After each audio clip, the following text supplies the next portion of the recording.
Поштувани гледачи, добра вечер. Петок е 21 часот е. Јас сум Сотир Костов. Вие гледате подкаст Радар. И да видам искрен како завршува годината. Јас решив вечерва, мислам полека завршува. Пријатно да ви изненадам. Вечерва мој гостин е Сашко Келев. Доктор, универзитетски професор, член на МАНУ, успешен, многу успешен, најуспешен алпинист, обштествена одговорна личност, хуманитарец. Добро вечер, господин Келев. Добро вечер. Како сте, Репеш? Благодарам на поканата и ми е задоволство вечер да поразговараме. Секој пат сте добро дојдени, да ви кажам, во подкаст Радар. Се трудиме да сме поинакви, се уште млад бренд сме, во раст, ама имаме сериозни амбиции, оноко колку здравието ќе дозволи да работиме на јавната сцена. Како после вашите, ја ќе кажам слободно, одисеи, во приближувањето на небескиот свет, ова е фигуративно, немој суштински да ме сватите, кога ги освојувате, 14 плюс 7, минимум 21, небеските олимпи, поточно планинските олимпи. Какво е чувството кога ќе се симнете долу во незината, помеѓу луѓето? Тоа чувство со зборови е многу тешко да се опише и треба да се доживее. Доживувањето и личното искуство е вистинската вредност и на овие врвови нема освојување. Значи, ниеден од овие врвови ние не го освојуваме, туку го искачуваме, а мојата мотивација е кога се искачувам да го погледнам светот со други очи, а не да ме види светот на врвот. Бидејќи од врвот погледот ни отвора многу нови хоризонти во животот и тогаш разбираме дека за да има врв, треба да има и база. А базата многу подобро ја гледаме од врвот. Па врвот е горе во небеските хоризонти и височини. Си ветив, професоре, докторе, ја би рекол успешен, не, ја би рекол исполнет човек.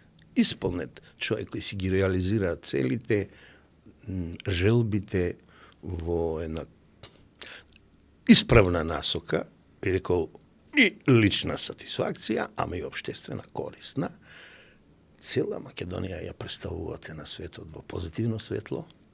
Ретко кој го може тоа и кога тоа знамето ќе го развеете на тие височини, ја мислам дека нема македонец што не е горда на тоа знаме, на Македонија, на вас. Ајде и за тие чувства да поразговараме малку. Тоа за мене можеби беше најголемата движечка сила на овие ризични потфати, бидејќи се многу ризични. Многу ризични. Посебно овие планини над 8000 метри имаат во себе еден ризик кој што никогаш не може да се предвиди и никогаш не може да се превенира. Бидејќи има многу искусни шерпаси кои што се родени и живееле над 4000-5000 метри, па да добијат акутна висинска болест и да починат. Тоа значи дека човекот како хуман специјас не е биолошки дизајниран да преживее во таа зона на смртта. Тоа е една работа. Меѓутоа, чувството како представник на една во моментот мала нација, во моментот, бидејќи тоа е сегашноста, Да. Имав чувство дека го носам целиот народ со мене. И всушност тоа го доживував како еден дел од пренесување на моите искуства на сите граѓани на Македонија. Посебно на македонците кај да се во светот, бидејќи луѓето што се надвор од Македонија, јако живеат надвор, и што викаат на привремена работа 20-30 години во Австралија, во Америка, било каде, Западна Европа, тоа значи дека тие луѓе живеат таму физички, меѓутоа во душата си ја носат државата. И јас тоа чувство го имам, бидејќи јас сум престојувал повеќе пати надвор, 2 години во САД, 1 година во Италија, повеќе престои и на истокот. секогаш кога сум надвор од државата си ја носам во себе. Потеклото секој си го носи во себе. А при овие активности едно од најголемите задоволства ми беше тој факт дека символот на нашата држава, на Македонија, и името на Македонија, бидејќи на сите 14 врва беше името на Македонија, тоа за мене беше една многу голема сатисфакција. Не лична, мислам колективна сатисфакција. Да. Бидејќи не препуштате прилика да не истакнете за вашите чувства и однос кон родината, кон татковината, кон нашата сакана Македонија. Си ветив, гледав многу интервјуа со вас, сите ме бендиса, ама си ветив ја на почетокот ќе ве представувам неконвенционално, сакам нешто ново, бидејќи јас сум би брендолог, и сакам и ја да се разликувам и подолго време се трудам тоа, некој пат успевам, некој пат не успевам. Еве вака, бидејќи ја накратко кажав кои сте, ама не објаснував многу за вашите постигнија, голема вашата траекторија на живот, животно искуство, професионално искуство е многу големо. Ама кроз овие работи што јас сега ќе се обидам да ги направам, мислам сите ќе ги подчачниме, подфатиме. Ќе се обидам на 4 нивоа, 4 поима да ви спомнам и ќе го барам вашето мислење за нив. А ќе ви кажам зошто е така. Умствена интелигенција, знаење, визија. Тоа е една триада. Што ќе ми кажете вие за таа триада? Едно до што дојдов како сознание на овие потфати, посебно на големите височини, е дека ние сме многу повеќе од нашето тело, од нашиот ум и дури од нашата душа. Ние сме многу повеќе и сме многу повеќе од нашите мисли и од нашите емоции. Бидејќи во обичниот живот, во секојдневниот живот, нас не водат умствени перцепции, размислувања, чувства. И тоа се многу ограничувачки фактори. Тие всушност не го ограничуваат квалитетот на животот и на некој начин ни ја потиснуваат вистината што сите имаме внатре и сите имаме чувство дека од детството нешто сме подзаборавиле.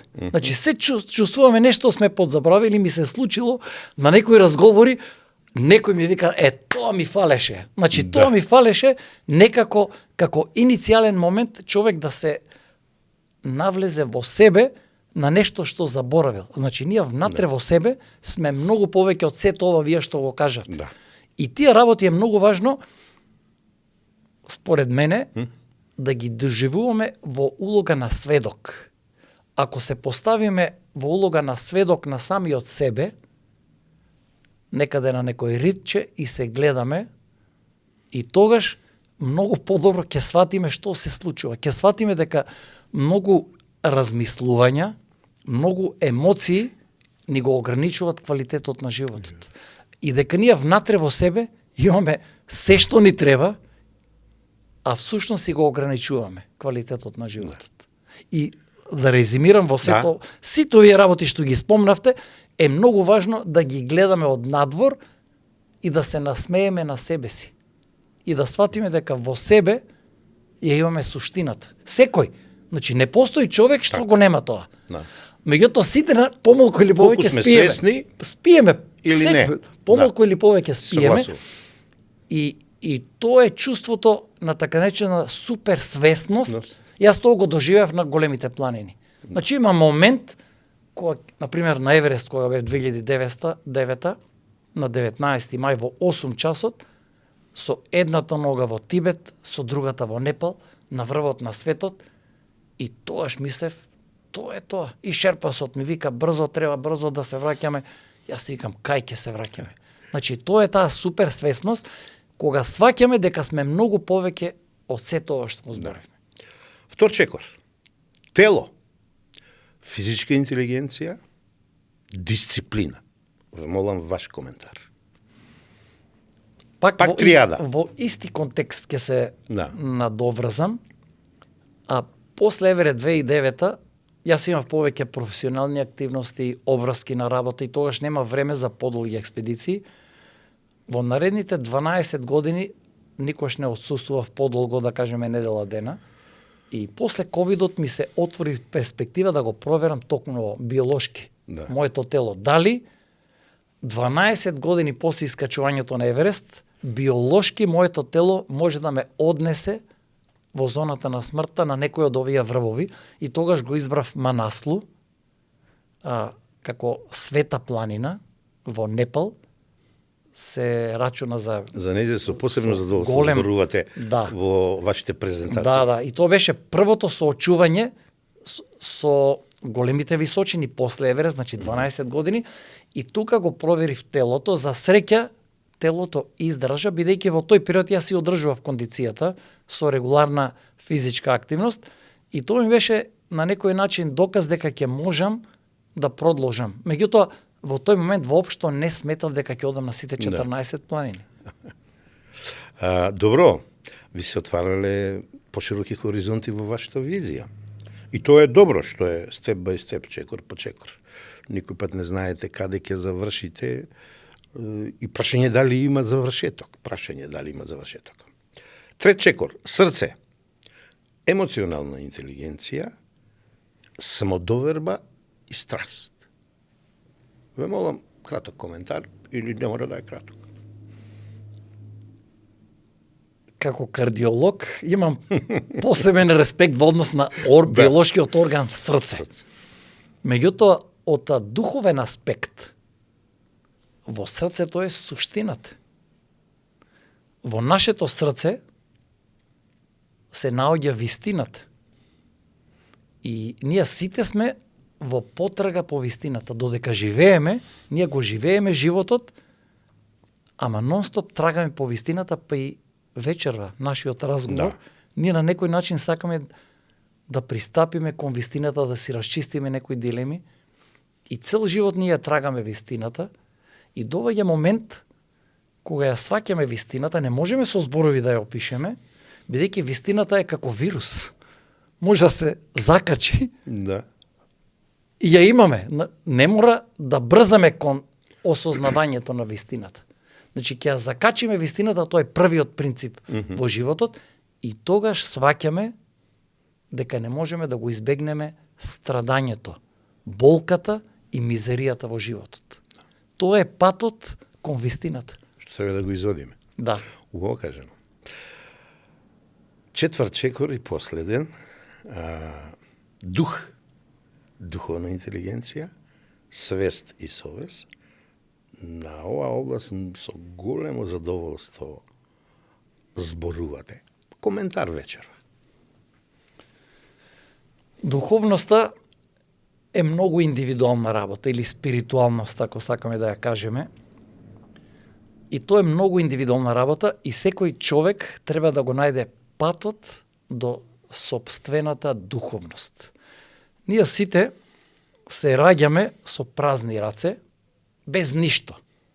Наследуваме една религија што ни припаѓа во семејството, во државата, нацијата на која што и припаѓаме.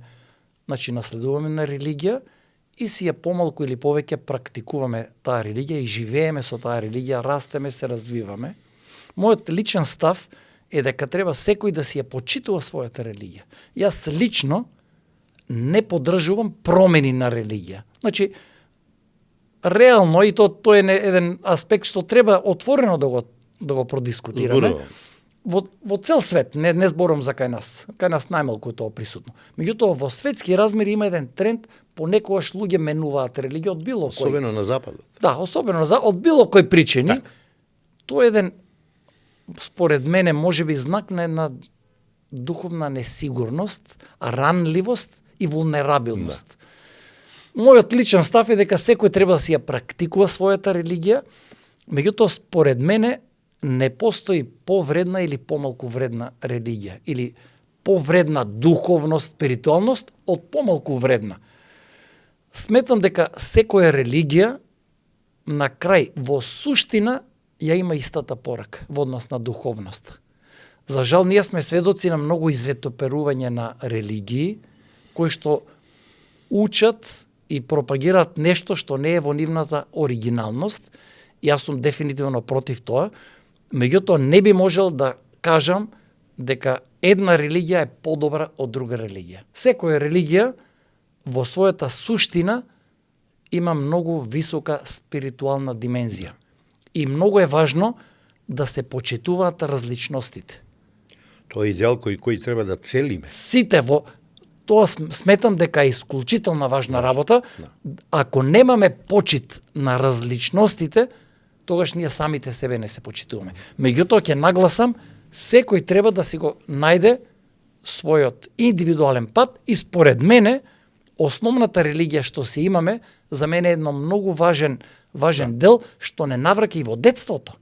Бидејќи детството за нас е еден од најважните фази во животот. Не случајно викаат првите 7 години се многу важни. Во тој период еден од аспектите и духовноста што ја наследуваме од нашата најголема близина, значи во нашето семејство пред се и нашата околина.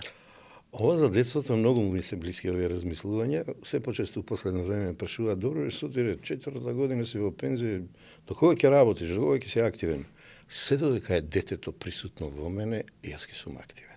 Оној момент кога ќе почувствувам дека го исчезнува, а и природно е да исчезна со годините, 69-та ја терам, јас викам ќе се повлечам. Така да. Меѓутоа тука сме истомисленици. Да, меѓутоа што кажал Исус? Ајде.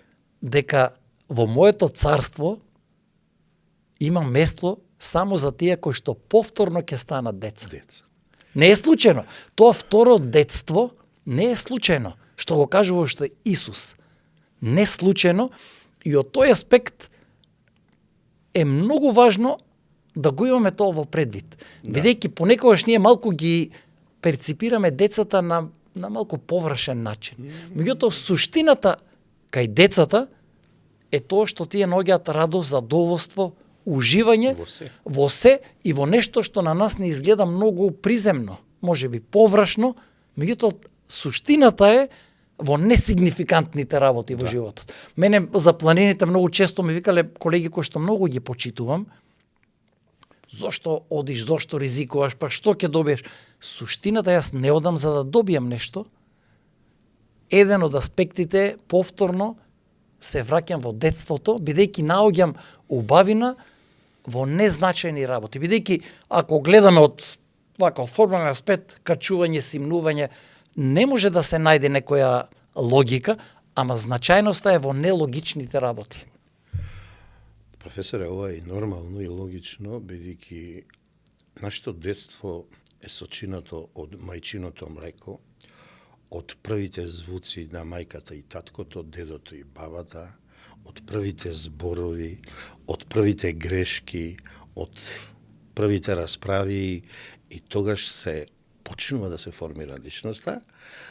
Тоа некој го сваќа, некој не го сваќа. А дека децата со внимание треба да ги примаме секој пат, ја го сватив, сега ќе ви изненадам на случајот на киндер јајцата. Нели, они се чоколад и изненадување, сюрприз. Ја една играчка не можев да се оставам. Мојот најмал син Филип, мајстор за составување на игри. Па сега како неговиот ум детски тогаш имаше 5, 6, 7 години, а јас, повозрасен човек, не го можам тоа. Мене тоа, а баш тогаш работев на брендологијата, тоа е 2012, 13, 14 година, и почнав да сваќам дека идеите не мора да си многу искусен, многу да знаеш да ти доаѓа креативноста, инвентивноста, добро за иновации малку покасно од детството и така натаму. Така да респект за нашите деца. Морам да ви кажам, ја успеав сега да се пофалам во тоа што го замислив. Сега ќе ви кажам. Ум, тело, срце, дух. Овие сите 4 интелигенции, квалификативите што ги спомнав, почнавме од знаење, завршивме свест и совест, се бренд концепт на концептуална личност, на парадигма на целосна личност. Сега, ова го знаете, а сега нешто што не знаете. 19-та година, 20-та, во еден циклус на обучување на една голема партија нејзини членови, 1150 ми помина низ мојот тим, и 23-та, 24-та година, 1560 луѓе исто така, млади лидери ги обучувавме. Вие ми бевте еден од личностите на кој јас ова го презентирав. Со ваша слика и во одело, и во алпинистичка опрема. Друштво ви прави, ќе ви кажам, Дурловски, Симон Трпчевски, од спортистите, Стојанче Македончиштето, ја што го нарекував и така натаму. И морам да ви кажам, дека со големо внимание, да речем, моите ученици, моите студенти, иако не се тоа класични, него идни млади лидери, слушаа кога зборував јас за оваа парадигма на целосна личност и кога ги соопштуваш вашите знаења, умења, постигања и на колегите ваши од нивото на големи перформанси и постигнувања, и верувајте ми, тоа е многу успешно. Се обидав еднаш два пати да ве контактирам, секој пат погаѓав кога сте отсутни, а од причина што да ве викнам, вие да одржите мотивацијски говор, ти сега гледам дека сте гениален мотиватор. Тоа ми успеа со Дурловски, кој ми рече никад говор не сум држал, Сотире, јас вика на сцена пе, ама ајде викам, ќе научиш. И така, посебно ми е кејф што успеав да ве добијам за гостин во емисијата и да ви го кажам ова. Јас да се надоврзам, и за мене се инспирација Симон Трпчевски, Дурловски, тоа се, јас би кажал, великани на нашата држава, најголемите амбасадори. Вие кога ќе го видите, реков вашето друштво се тоа. Вие кога ќе го видите Симон Трпчевски каде се одржува концерти. Во една прилика се враќав, мислам, од Јужна Америка на еден долг лет, Луфтханза, и во авионот имаше на некој начин презентирање на озбилна музика, и си ја слушав озбилната музика, и беше од Симон Трпчевски изведба на Симон Трпчевски во Луфтханза. Значи, тоа за мене беше едно големо задоволство и тоа е всушност доказ дека во Македонија навистина имаме исклучително препознатливи луѓе. Професоре, немој да се наљутите, вие сте пример за тоа. Ама, ајде, да не го сватиме ова како ласкање. Сега ќе ви кажам како на кои ваши квалитети, одлики ги кажував, кога како пример ја кажував. Од домашните, иначе ја имав и странски модели за целосна личност, ама вечера нема за нив да збориме. Ја вака ве представував. Човек со голема фокусираност. Човек со голема посветеност, човек со голема смиреност и на крајот, ама најбитното, човек со голема храброст. Ве молам, од дистанца, од неколку години, кажете ме, сум избрал добро, ја имам еден вредносен систем од 42 вредности и кога разговарам за некој човек исполнет, реализиран, успешен, ја ги барам најкарактеристичните негови квалитети и правам скица, лик, личност, карактер од него и го презентирам на младите. Дали сум ги малку погодил работиве? Ајде одиме со фокусираност. Да, сигурно. Фокусираноста е една од најважните карактеристики во мојата професија. Значи, кога работиме на движечки орган, значи ние погледот на мониторот мора да ни е многу фокусиран, бидејќи се прават интервенции на многу мали структури на срцето, подсе на мали артерии најчесто, и фокусираноста мора да биде исклучително присутна. Во однос на смиреноста. Смиреноста е најважната особина која што го детерминира квалитетот на животот. Квалитетот на животот е еквивалентен не на тоа колку успех се има, колку материјален бенефит се има. Значи, ако ги анализира на бизнисмените, тие си имаат во нивната стратегија одредени цели, си ги исполнуваат тие цели. Да прават профит и да заработуваат, што е нормално. Тоа зборувам не само за нашите бизнисмени, ако ги гледаме и на глобално ниво, и вие гледате дека тие се во трка, континуирана трка на мултиплицирање на тој капитал што го имаат. Меѓутоа, ако видите, не сите имаат смиреност. Тие се обично многу напнати луѓе, многу тензични луѓе и се подложни на стрес.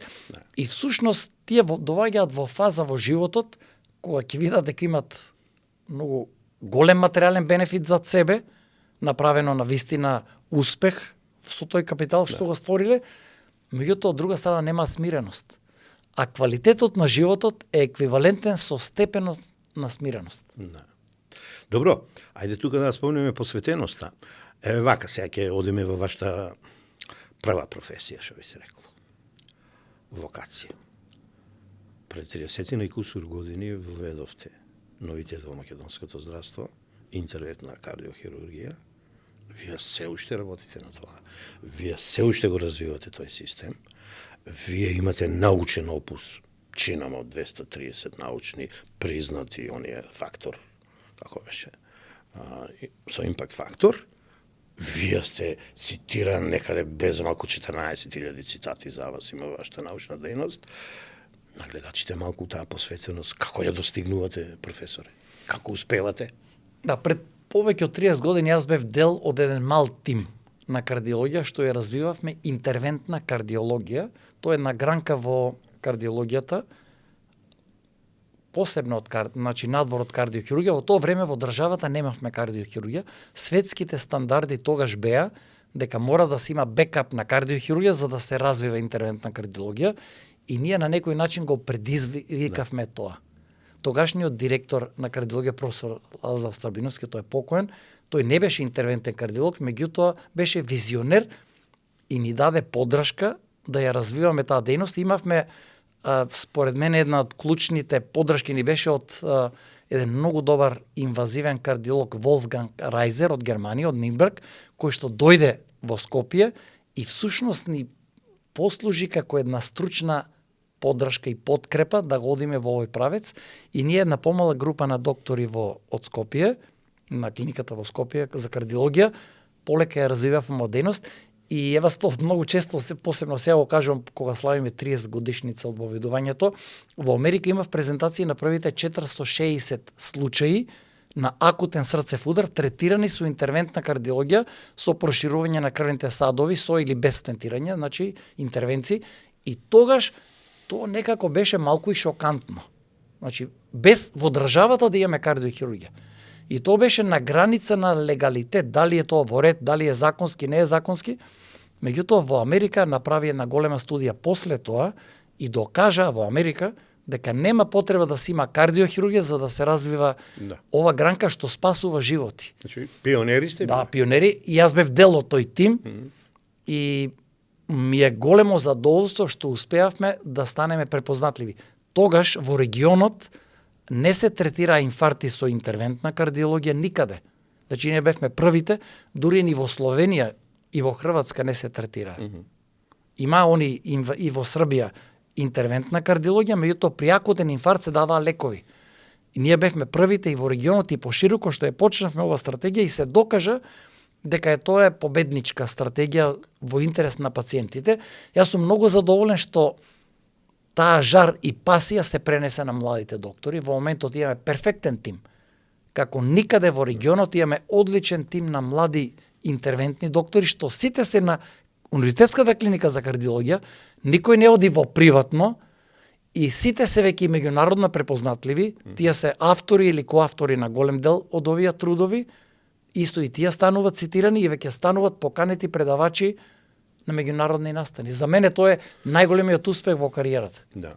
Овој квалитет ваш посебно ме радува и сакам да го истакнам од причина што знаете ветер во грб да даете на помладите, не само вечерва, во вашите интервјуа не заборавате да ги пофалите, не заборавате дека ние имаме способни луѓе овде и покрај тоа што многу ни одат на страна. И тоа е голема доблест да се нема завис љубомора од некој повозрасен, значи си ја цените струката и успехот ваш на еден начин и кога ќе видите дека имате наследници, сега зборувам за струката. За струката зборувам кои ве следат и имат желба да ве достигнат, можеби некој пат бидејќи се млади и да ве надминат. Јас сум сигурен дека и ќе ме надминат и тоа е најголемото задоволство според мене во кариерата да се остави кадар. Да. Бидејќи ние сме многу кратко. Само така ќе се развиваме. Ние сме многу кратко на овој свет. Да, да. Ние сме многу кратко и сме пократко отколку што мислиме. Да. Тоа е вашата, сега доваѓаме до животната филозофија, ама не смееме да забравиме храброста. Еден голем учен има кажано, храброста е најважната одлика или квалитет што треба да поседува еден човек кој сака да биде успешен, исполнет, победник, бидејќи без храброст ги нема и останатите други потребни за успех и за победа. Сега, ако збориме за храброста, покрај што сте биле храбри да бидете пионери во медицината во вашата област, ја тука малку повеќе ја гледам храброста кога се искачувате на овие 14, 7 врвови и многу други на 7 континенти, овие највисоките во Азија, како што објаснувате вие. Ке мора да ми каже, јас се труде во една моја книга да дефинирам што е храброст, не успеав. Имаме многу дефиниции за храброст. Ама една ми остана вака, не е моја. Храброст е да се соочи со стравот и да го надминеш. Како успевате над 8.000 метра во тие височини, во тие планински олимпи, вие да успеете да сте присебни, телото да го контролирате, духот, срцето да умерено работи и така натаму. Ова, верувајте ми, многу битно е да го дознаеме, имајќи во предвид дека вие сте исклучително посебна личност во тој поглед. Вие сте и посебни, ама и неповторливи. Не знам кога ќе се повтори овој успех.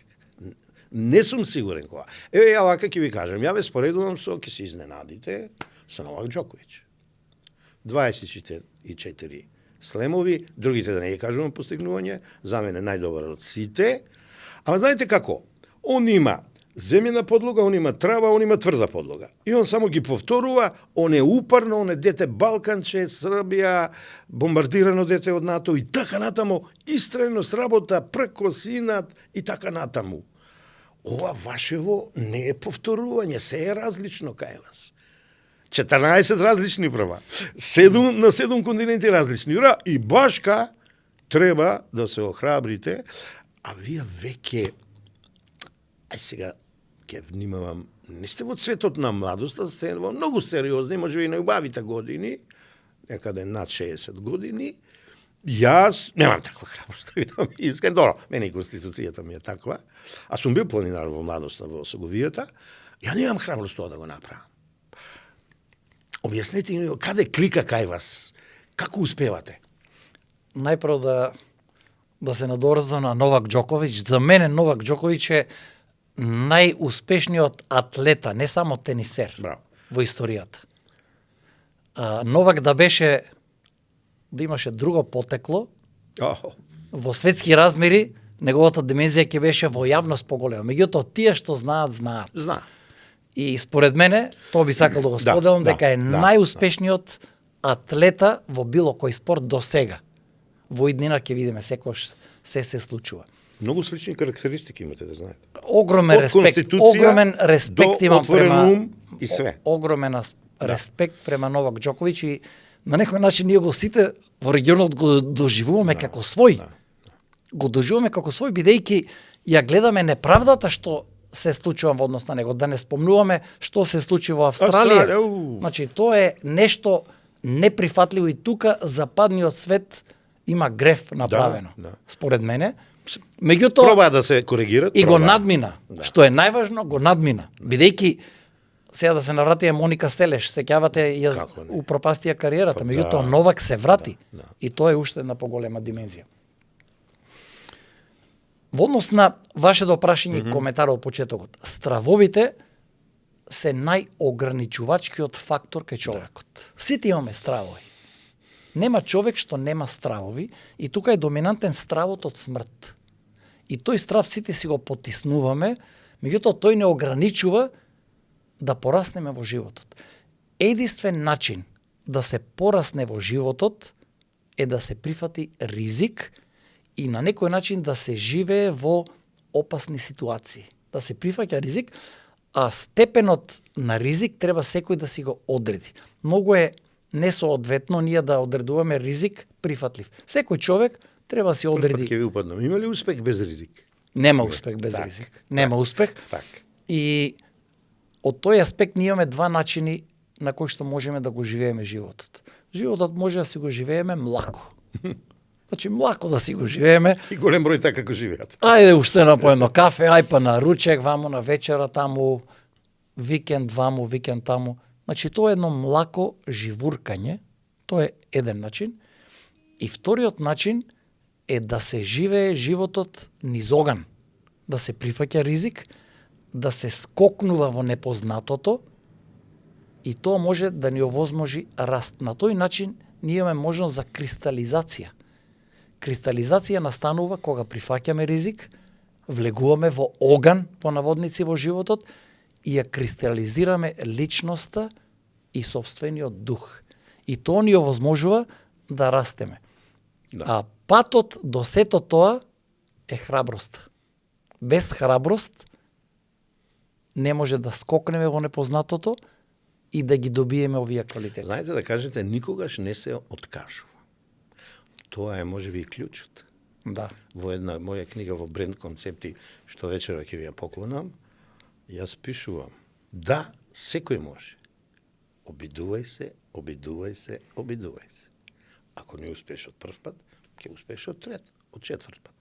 Кога ве слушам, ради временски услови, ради проценки на контекст, на ситуација, дека и покрај, испротивно од вашата волја, некој пат се откажувате и кога ќе дојдете на 200 метра до врвот, јас така го саќам тоа, вие повторно се враќате и го освојувате врвот. Значи, пораката е, никој пат не се откажувајте. Да. Никогаш и меѓутоа е многу важно сепак да се држи еден степен на рационалност. Бидејќи на овие големи височини Тоа е свесност. има момент кога не води така наречена, таа ја викаат summit fever, значи треска кон врвот. И ние тогаш ни се замаглува видот и ние само се фокусираме на видот и сме на врвот и сме спремни да ризикуваме.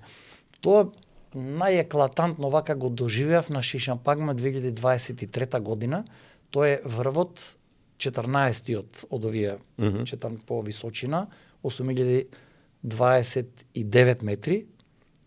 И тоа е целосно во Тибет, во Кина. Целосно. Тоа е Шишапагма. И тогаш на тоа искачување падна Тоа е тај најдуховната планина? Најдуховната е Канченчунга. Добро. Таа беше пред 13-та. Инаку трета по височина. Ќе се навратиме на неа. На Шишапагма 23-та бевме многу во една еуфорија, бидејќи пред неколку дена го качивме Чоју во тешки услови и тогаш добивме голема самодоверба. Бевме две групи, Imagine Nepal и Елит од Нимс, тој е еден од најпознатите селебрити во овој процес и беше као водич на тој дел. И во тешки услови успеавме на Чоју. Кога дојдовме на Шишапагма, мислевме дека ќе протрчаме. Дојдовме до 200-300 метри под врвот, веќе јас се видов на врвот, падна една лавина, загинаа двајца и бевме шокирани. Значи тие со кои што одевме заедно и бевме на Чоју заедно, си споделувавме заеднички фотографии и видеа и одеднаш ги видовме долу, лавината ги однесе. И сега бевме шокирани дали да продолжиме, дали да не продолжиме. Значи јас бев на граница, дури да прифатам, додам, меѓутоа мојот шерпа Дава ми кажа комплетно сум емоционално скршен и нема шанса да одам. И имавме радиоврска со главниот шерпа и со него одлучивме да се враќаме. Само што тргнавме назад, тие што продолжија, уште една американка Джина и незиниот најдобар шерпа во тоа време Лама, ги однесе втора лавина. И тие загинаа и тие останаа во една голема длабока пукнатина, повеќе од 70 на метри. И тогаш видовме дека многу добра одлуката беше што не продолживме. Дали тука помага вклучувањето на највисокото ниво на рациото? Дефинитивно таа суперсвесност, значи таа суперсвесност ни овозможува контакт со нашата интуиција и инстинкт. И сега, за жал, понекогаш интуиција и инстинкт може човек да го однесе во смрт.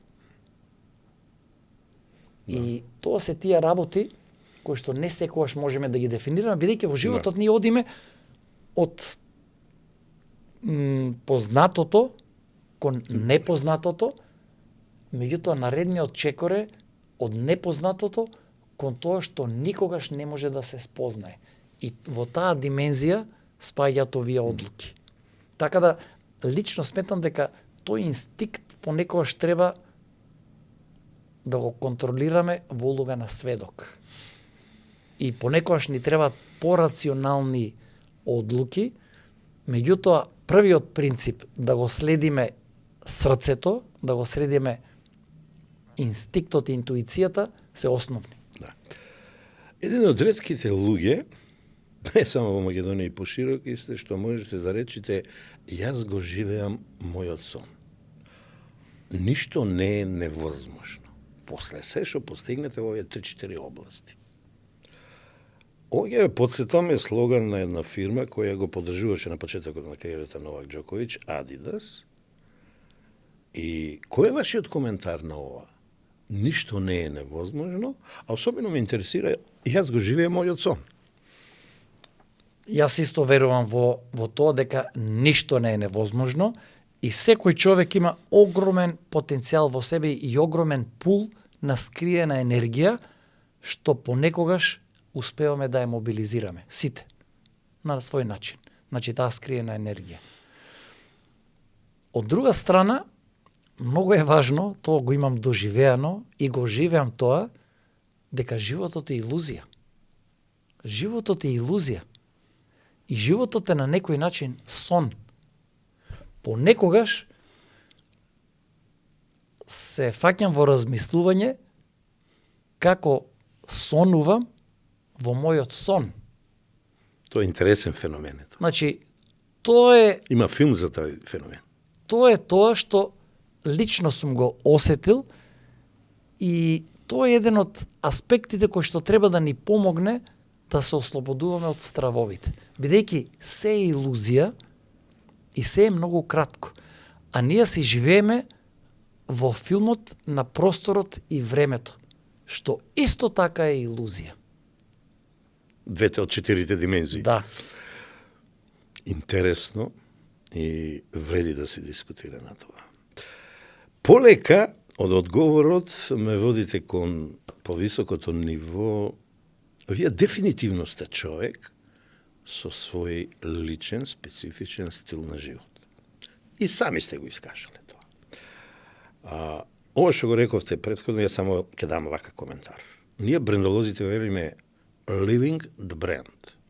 Треба да го живееш брендот, а не да зборуваш за него. Не да го посочуваш. Не да велиш јас сум тоа. А ја мислам, токму вие го живеете. Сега морам да го потребам тоа. Брендот Сашко Кедев со сите перформанси. Тука доаѓаме до оно највисокото за кое сакам да зборувам. И за мене најинтересно, не дека ова не е интересно, ама покрај овие успеси, резултати, остварени цели, надежи, желби, вие дојдовте до едно ниво да имате своја животна филозофија. Стареам, не памтам пред колку години, во едно ваше гостување во Заспи, ако можеш. Мислам пред неколку години, 3-4-5. Имавте таков настап, и ја на мојата животна сопатня викам, биле, слушај го ова, излезе од кујната. Ја тогаш се фрапирав каква е вашата животна филозофија, а со внимание ви слушав, и фактичи од тогаш почнав да работам на вашата личност, на вашиот карактер, кој ќе биде присутен во мојата книга што ја пишувам, Победничко лидерство, со уште неколку македонци. Дали нешто повеќе ќе ни кажете за тоа? Бидејќи мислам, вашата животна филозофија е еден таков микс од искуствени, работни, животни искуства, што кога и да се зборува за тоа е интересно, секој пат нешто ново кажувате. Поврзаноста со источните учења, што ја многу ги ценам од западните, овие постојат 500 години, овие постојат 2000 години. И тука сме многу блиски, ама оставам вие да окажете тоа. Значи, едноставно, јас сум фасциниран Како успеавте да создадите своја животна филозофија? И да бидам искрен, и јас ќе се изненадите. Сум рекол за Јане Сандански, дека е еден од нашите први филозофи, кој имаше многу убави мисли за слободата, а на крај ќе ве чепнал за слободата, како доживеавте да живеете, како успеавте да живеете. И ја кога го обработував в него, видов дека тој не е само револуционер, дека тој е филозоф, тој зборува за слобода, за ослободување од робство и така натаму. Ја, втор човек за кој можам да кажам дека е македонски филозоф, со сета тежина на искажаното сте вие. Ве молам објаснување. Ако може еден збор да кажам што ќе го воведе сето ова, ќе го образложи, е свесност. Свесност. На англиски тоа го викат awareness или mindfulness. Да. Значи, тоа е нешто што секој човек го има, ама е многу потиснато. Кога ќе подигнеме нивото на свесноста, гледаме со отворени очи, бидејќи ние најчесто спиеме сите, помалку или повеќе. Сме заспани. И за жал животот проаѓа во заспаност. А ако ги отвориме очите и го подигнеме нивото на свесноста, и при секој чекор да сме свесни. Например, кога газиме по земја, на секој чекор да сме свесни на чекорот кој ќе згазнеме. Или да сме свесни на вдишување и издишување. Кога го зголемуваме нивото на свесноста, всушност го живееме животот со сопственото искуство. И тоа ни овозможува потрага кон сопствено искуство. Во животот е вредно тоа што сме го доживеале лично и за тоа можеме да збориме со кредибилитет. Ако нешто прочитаме или цитираме друг, тоа можеби ни отвара некои хоризонти, меѓутоа тоа не е лично искуство. Главната вредност и пристапот во животот, во наводници таа филозофија на животот, е во личното искуство. И можеби клучната работа е секој да го најде првиот принцип. Првиот принцип е вистината. Вториот принцип е религија, филозофија, професија, било што. Тоа е се втор принцип. Меѓутоа, првиот принцип е вистината. Сите овие другите категории во вториот принцип можеме да ги елаборираме екстензивно, а првиот принцип треба да го доживееме. Или може да го закачиме, што спомнав, како вирус. Да. Значи, тој може како вирус да го закачиме. И дај Боже да се шири. И тоа е тоа што ни овозможува во животот да се качиме на првиот спрат. Ние најчесто си живееме на приземје во животот. Има спратови долу, има спратови горе. Надолу е подсвеста. Да, ма вие од поодамна сте во спратовите горе. Спратовите горе плюс еден е свесност, суперсвесност. Па доваѓа колективна свесност и на крај космичка свесност. Сега секој има капацитет да оди, ама за жал најголем дел од луѓето си остануваат на приземје. И тука така благо и млако си го живеат животот. Интересно, многу интересно. Вака сега, еден израз што гледам двојцата го употребуваме, вие секако на многу повисоко ниво, многу посодржајно, велите кругот е затворен. Луѓе со една метафора, со една слика го објаснувате тоа. Јас сакам кругот да го затворам пред да отидеме во завршна фаза со разговоров, со поимот слобода. Изјавувате подолго време дека ја доживеавте слободата. Ние знаеме за слободата, ние читаме за слободата, а може би сме свесни или несвесни за слободата, ама ретко кој е слободна личност. Се обидувам долго време, не успевам до крај, морам да признавам, затоа што не сакам сум лицемер. Ама не се откажувам. Вие како што велите, нема откажување. Како успеавте да ја доловите вашата лична слобода да станете слободна личност во вистинска смисла на зборот и како општо да ја доживувате слободата? Ново може да се надоврзам со една анализа од Индија, во која што кажуваат дека околу 80% од луѓето имаат постигнување во животот.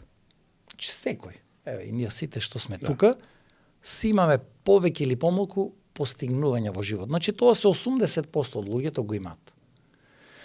Околу 20%, малку помалку од 20% се исполнети. Значи се исполнети. Еве, например, завршена животна кариера, помалку или повеќе успешна, меѓутоа човекот се осеќа исполнет. Тоа е отприлика некаде 20%. Помалку од 1%, според ова анализа од Индија, луѓето го доживеале тоа. Значи, ослободување, меѓутоа со лична трансформација. Многу е важно да знаеме дека ослободувањето и слободата може да дојде само преку лична трансформација. Личната трансформација значи дека треба да се анализираме себе си најпрво како во улога на сведок и да прифатиме дека сите грешиме и сме грешеле во животот. И не е лошо да се греши. Грешењето во животот ни овозможува да растеме во животот, да ги увидуваме негативните аспекти, да се стремиме кон позитивниот напредок од секој аспект, меѓутоа е важно да бидеме и самокритични и да не ги повтараме грешките. Значи, грешењето е јас на младите секојаш им кажувам не е проблем да се сгреши. Дори грешењето овозможува да се подобри човекот во секој аспект. Меѓутоа е важно да не се повтараат грешките. И доаѓаме значи до слобода, ослободување, кое што единствено има значај ако е пратена со одговорност.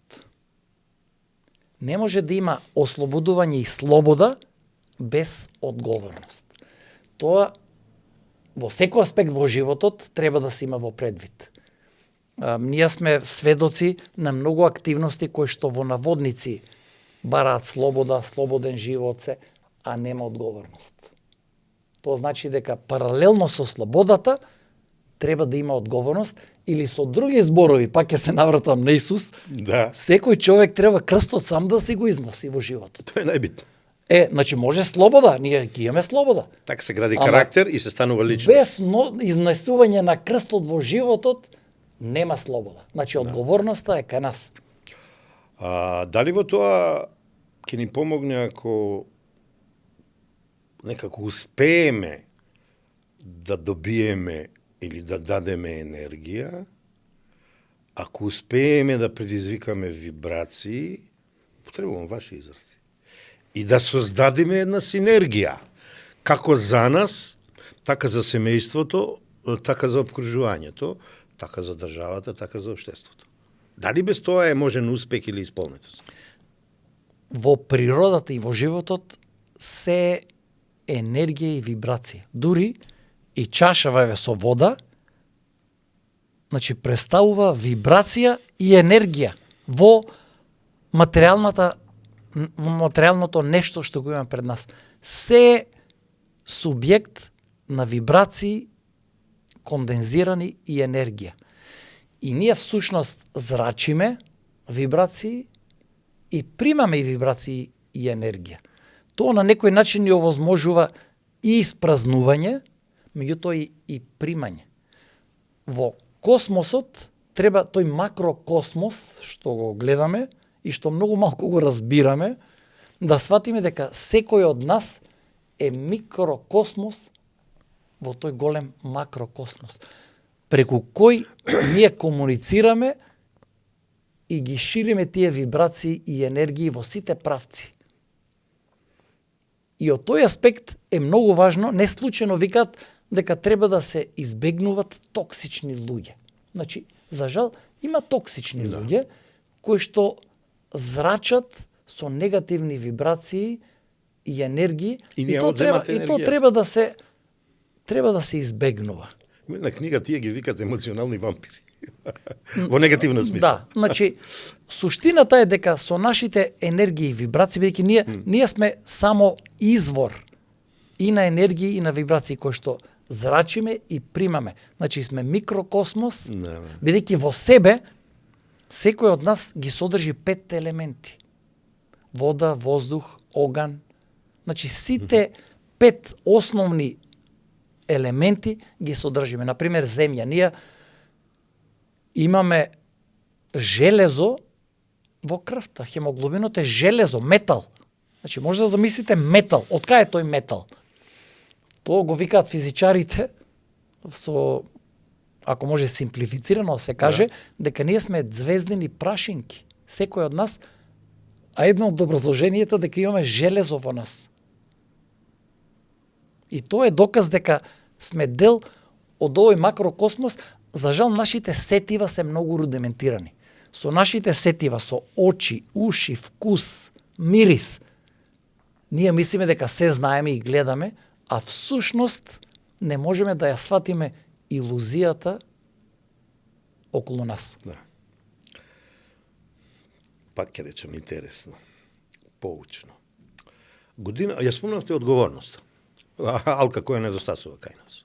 Во најголем број случаи. Нажалост. Пролет во оваа година во Нова Македонија напишав еден серијал 7 наставци, продолжетоци, за етиката, моралот, дисциплината и одговорност. Нема да прескажувам ништо, ама као лајт мотив го земам, бидејќи во прв момент за пред крај ја спомнавте одговорноста, да на поинаков начин го искоментирам вашиот гест што ни укажавте за некои аномалии во медицината. Нема да коментирам сега, ја сум познат со писи јазик, остар јазик, како другите новинари ви поставува некои нелогични прашања, ја ќе го рипнам тоа и јас вака ќе кажам. Браво за општествено одговорниот Сашко Кедев, доктор на медицински науки, професор, кој смогна сили со отворена свест и чиста совест да покаже на аномалија во професијата, не со цел некого да оцрни, туку, ова е најбитно, тоа е моето мислење, да заштити најголемата човекова вредност, животот. Веднаш донеа здравието и со желба да се исправи тоа. Јас така го сваќам вашето актуализирање за кое на проблемот, за кој вие преди известно време рековте дека и од поодамна сте окажувале, не биле созреани условите, луѓето се оглушувале на тоа и така натаму. Никакви теории на заговор, никакви шпекулации не признавам и тука ја истакнувам вашата последен вашиот квалитет, да речам, за вечерва. Покрај тоа што имаме општествено одговорни компании, вие да кажувате и дека имаме општествено одговорни личности. Дури не би ве прашал зошто и како го направите, бидејќи ја тоа нормално го сваќам. И посакувам и од македонската јавност така да биде сватено. Единствено, што мислите, ќе истераме до крај? Како држава, како општествена заедница, да исправиме. А санкциите на страна ќе си дојдат. Да го исправиме, тоа се работи за човечки живот, професоре. Лично, од аспект на одговорност, ја го открив овој процес, бидејќи јас сум одговорен во овој процес, сум учествувал во едукација и стварање на тој кадар, што на некој начин доведе до сите овие абнормалности. И ако не го искажам сето тоа, тогаш јас носам одговорност. Најпрво пред себе. Да, мене ми е најважно да бидам чист пред себе. Так. Понатаму, како ќе еволуира, дали ќе се затвори се, ја се надевам да се прекине. За сега е добро, меѓутоа е многу важно за воиднина да не се случува. И таму кај што има неправилности да се каже стоп, не може веќе вака. Тоа е основната цел. Да се прекине со нешто што е неприродно, што е против природата. А кога јас се осеќам дека сум дел од тоа, сум отварал одредени центри низ државата, кои што сега се вклучени во одредени активности што не се прифатливи, најпрво од етички аспект, второ од медицински аспект се неприфатливи, а ако јас премолчам, јас сум одговорен за сето тоа. И на крај, најважен во животот е импактот што го имаме на другите. Сметам дека нема поголем импакт да му се помогне на обичниот човек, кој што е немоќен. Да не кажам од каде, од некаде од најоддалечените места од Скопје, кој што му треба неколку сати превоз со автобус или не знам како да стигне, кој што не може да се најави преку регуларните термини, регуларните системи на обработка во здравството, да му се помогне на тој човек. Не постои поголемо задоволство од тоа. Да ви кажам, тука ме подсетувате, кога деновиве се бранам од тие моите блиски луѓе што ме закачаат, што ве сутире на стари години, подкасти отвараш, што ти недостасуваат кликови, гледаност, бидејќи знаат, јас сум против тоа, не бе викам дечки, не е во тоа прашањето.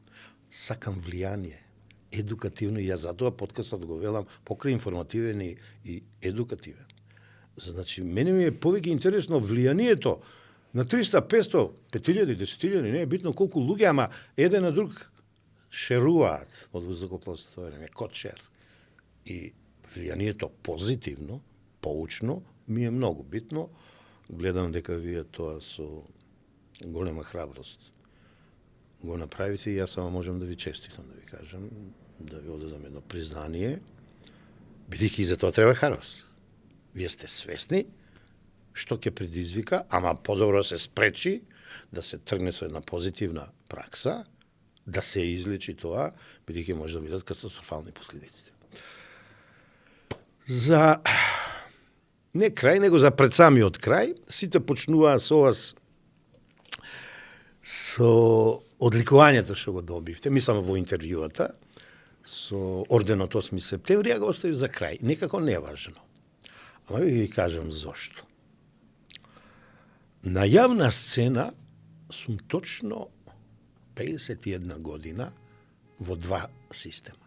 Социјализам, демократија, плурализм. Во едниот систем, првиот, сум имал политичка кариера до врв, до Белград, до сојузен функционер. Сум се дружил со председатели, со функционери. Во овој повеќе ја коментирам политиката, не се бавам со политика, ама ја анализирам политиката. Пак се сретнувам со значајни личности. Професоре, ја не сум сретнал таков говор на председател на држава за еден успешен човек, за еден исполнет човек, за човек со постигнување во 4-5 области наназад 30-40 години, како што тоа го направи професорката, а сега председателка Гордана Селјановска-Давкова. Еве, ја го имам говорот, ја не читам, ја не можам да читам, и слабо и читам, ама вака само ќе изводам од говорот. Врвни епитети, ако сакате да го опишете, Сашко Кедев, и уште поголеми суперлативи ви требаат. А ја па вака ќе додадам. Една мисла ќе ја разработам од наш учен, Блаже Конески, за да се зборува за вашите постигања, за вашата личност, за вашиот карактер. На мислата и е тесно, значи треба поширок простор, а зборови недостасуваат, мислам дека ме саќате.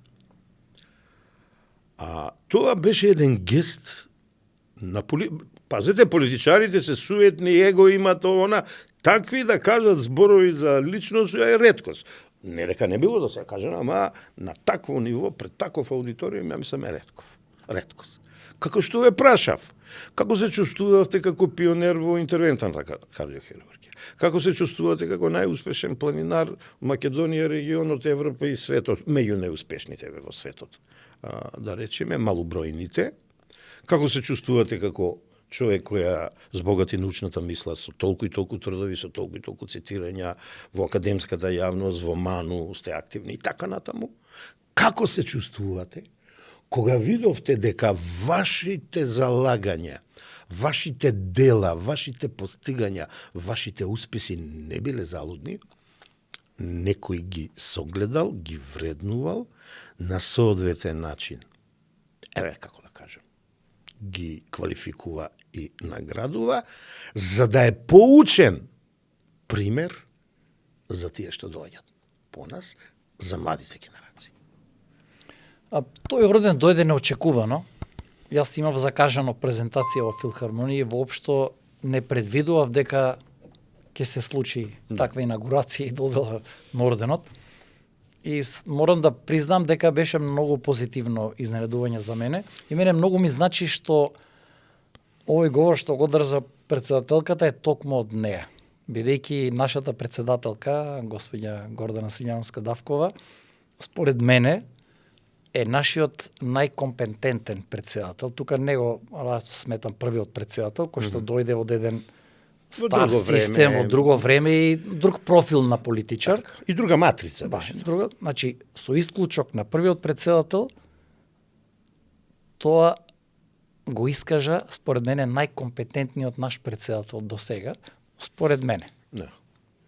Со целиот стручен и човечки капацитет. Тоа многу ми значи и мислам дека малку дори премногу беше.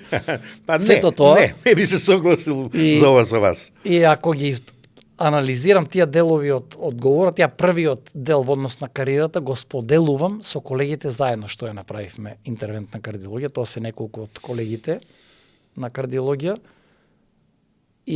А за во однос на успесите со планините, тоа го споделувам со сите граѓани. Бидејќи тоа го најмногу го доживувам како национален успех.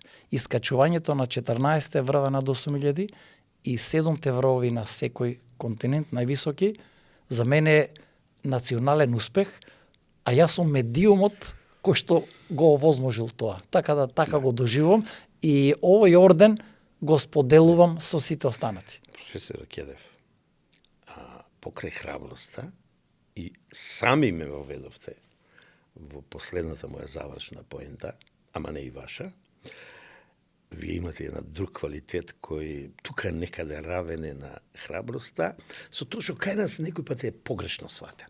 Скромност.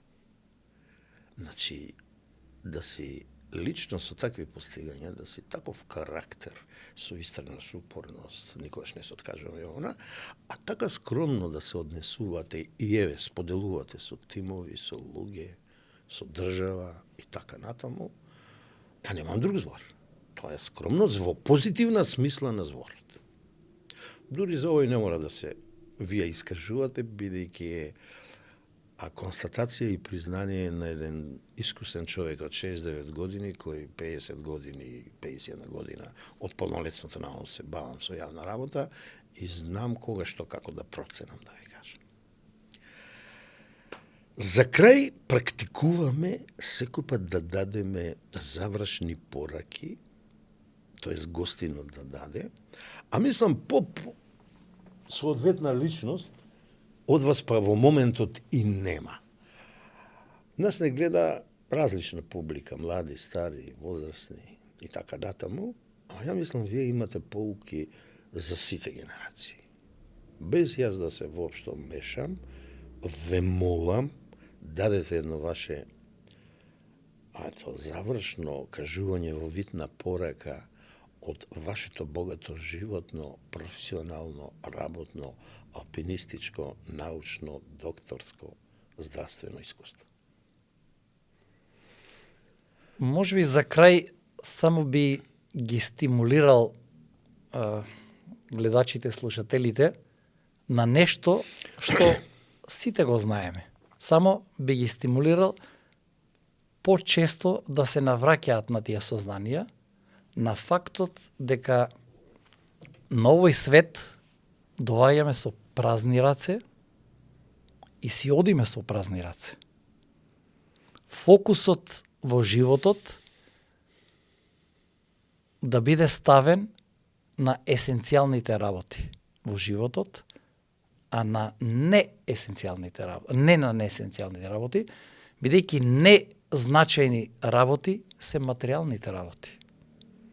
А значајните работи се тие кои што не ги губиме со смрт.